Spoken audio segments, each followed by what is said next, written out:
Friends, അപ്പോൾ നമ്മുടെ ഇന്നത്തെ വീഡിയോ എന്ന് പറയുന്നത് നമ്മുടെ ഈ ഫുട്ബോളിൽ ഡിഫൻസ് ബ്രേക്കായി പോകുക എന്നുള്ളത് വളരെയധികം ആളുകൾ ഫേസ് ചെയ്യുന്നൊരു പ്രശ്നം തന്നെയാണ്. സോ നമ്മൾ എന്തുകൊണ്ടാണ് നമ്മുടെ ഡിഫൻസ് ബ്രേക്ക് ആവുന്നതിന് കാരണം എന്നുള്ളതിന് ആദ്യം നമ്മൾ മനസ്സിലാക്കേണ്ടത് നമ്മുടെ ഡിഫൻസീവ് പ്ലെയേഴ്സിൻ്റെ പ്ലേയിങ് സ്റ്റൈൽ എന്താണെന്നുള്ളതാണ് നമ്മൾ മനസ്സിലാക്കേണ്ടത്. നമുക്കിവിടെ അവൈലബിൾ ആയിട്ടുള്ളത് 3 സെൻറ്റർ ബാക്ക്സ് പ്ലേയിങ് സ്റ്റൈൽസ് ആണ്. അതായത് ഒന്ന് ഡിസ്ട്രോയറും അതുപോലെ തന്നെ ബിൽഡപ്പും പിന്നെ എക്സ്ട്രാ ഫ്രണ്ട് മാനുമാണ് നമുക്ക് അവൈലബിൾ ആയിട്ടുള്ളത്. അപ്പോൾ ഈ 3 പ്ലേയിങ് സ്റ്റൈലുള്ള പ്ലെയേഴ്സും ഏത് രീതിക്കാണ് നമ്മുടെ ഗെയിമിൽ പെർഫോം ചെയ്യുക എന്നുള്ളതാണ് നമ്മളിന്ന് നോക്കാൻ പോകുന്നത്. അപ്പോൾ നമ്മൾ ആദ്യം നോക്കാൻ പോകുന്ന പ്ലേയിങ് സ്റ്റൈൽ എന്ന് പറയുന്നത് ഡിസ്ട്രോയർ ആണ്. അപ്പോൾ ഇൻ ഗെയിമിൽ ഡിസ്ട്രോയർ എങ്ങനെയാണ് പെർഫോം ചെയ്യുക എന്ന് വെച്ചാൽ, ഈ ഒരു പ്ലെയർ കുറച്ച് മുന്നിലോട്ട് ഫ്രണ്ടിലോട്ട് കയറി ചെന്നുകൊണ്ട് ഒപ്പോണൻറ്റിൻ്റെ കയ്യിൽ നിന്ന് ബോൾ വിന്ന് ചെയ്തുകൊണ്ട് പാസ് ത്രൂ അങ്ങനത്തെ കാര്യങ്ങളൊക്കെ ചെയ്യുക എന്നുള്ളതാണ് ഈ ഒരു പ്ലെയറിൻ്റെ പ്ലേയിങ് സ്റ്റൈൽ എന്ന് ഡിസ്ട്രോയർ കൊണ്ട് ഉദ്ദേശിക്കുന്നത്.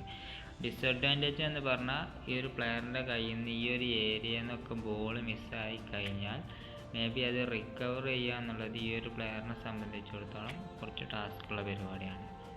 ഓക്കെ, അപ്പോൾ ഇത്രയേ ഉള്ളൂ ഡിസ്ട്രോയറിനെ കുറിച്ച് പറയാനുള്ളത്. അതുപോലെ തന്നെ അടുത്തതായിട്ട് നോക്കാനുള്ളത് നമ്മളെ ബിൽഡപ്പ് പ്ലേയിങ് സ്റ്റൈൽ എങ്ങനെയാണ് കളിയിൽ പെർഫോം ചെയ്യുന്നുള്ളതാണ്. അപ്പോൾ ഈ ഒരു പ്ലെയർ എന്ന് പറഞ്ഞാൽ ഈ ഒരു പൊസിഷനിൽ നിന്ന് സോളിഡായി നിന്നുകൊണ്ട് ബോൾ റിക്കവർ ചെയ്യുക, അതുപോലെ തന്നെ ലോങ് ബോളുകൾ കൊടുക്കുക എന്നുള്ള കാര്യങ്ങളാണ് ഈ ഒരു പ്ലെയർ ചെയ്യുന്നത് എന്ന് പറഞ്ഞാൽ. അതേസമയം നമ്മളെ ഡിസ്ട്രോയർ കയ്യിൽ നിന്ന് ഈ ഒരു ഏരിയയിൽ നിന്നൊക്കെ ബോൾ മിസ്സായി കഴിഞ്ഞാൽ അത് ഡിസ്ട്രോയർക്ക് റിക്കവർ ചെയ്യുക എന്നുള്ളത് വളരെ ടാസ്ക് ആയിട്ടുള്ളൊരു കാര്യമാണ്. അപ്പോൾ ആ ഒരു ബോൾ റിക്കവർ ചെയ്യാനും കൂടെയാണ് നമ്മളിവിടെ ഒരു ബിൽഡപ്പിനെ നിർത്തുന്നത്. സോളിഡായിട്ട് നിർത്തുന്നതിൻ്റെ റീസൺ അതാണ് മെയിനായിട്ടുള്ളത്.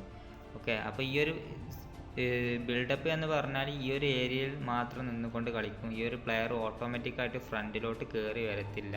ഈ ഒരു പൊസിഷനിൽ നിന്നുകൊണ്ട് ഈ ഒരു പ്ലെയർ കളിക്കും എന്നുള്ളതാണ് നമ്മളെ ബിൽഡപ്പിനെ കുറിച്ച് പറയാനുള്ളത്. മൂന്നാമതായിട്ട് നമുക്ക് പറയാനുള്ള പ്ലേയിങ് സ്റ്റൈൽ എന്ന് പറയുന്നത് എക്സ്ട്രാ ഫ്രണ്ട് മാൻ ആണ്. ഈ ഒരു പ്ലെയറിൻ്റെ പ്ലേയിങ് രീതി എന്ന് പറയുന്നത് ഒപ്പോണൻറ്റിൻ്റെ ഹാഫിലോട്ട് കയറി ചെന്നുകൊണ്ട് ബോൾ റിസീവ് ചെയ്തുകൊണ്ട് നമ്മളെ പാസിങ്ങിനും അതുപോലെ തന്നെ പാസ് ചെയ്തുകൊണ്ട് ബിൽഡ് ചെയ്യുന്ന ഗെയിം പ്ലേക്കും അതുപോലെ തന്നെ അറ്റാക്കിങ്ങിനും കൂടുതൽ ജോയിൻ ചെയ്യുന്ന ഒരു പ്ലെയറും കൂടിയാണ് ഈ എക്സ്ട്രാ ഫ്രണ്ട് മാൻ എന്ന് പറയുന്നത്.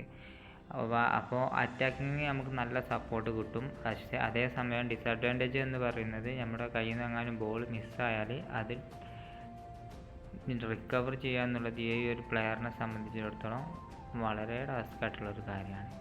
ഓക്കെ, അപ്പോൾ ഇന്നത്തെ വീഡിയോയിൽ പറയാനുള്ളത് ഇത്രയും കാര്യങ്ങളൊക്കെ തന്നെയാണ്. അപ്പോൾ എല്ലാവരും മാക്സിമം ചാനലൊന്ന് സബ് ചെയ്ത് സപ്പോർട്ട് ചെയ്യുക. ഇതുപോലെയുള്ള പുതിയ പുതിയ വീഡിയോകൾക്കായി എല്ലാവരും ചാനലൊന്ന് സബ് ചെയ്ത് വെക്കുക. Okay, thank you so much.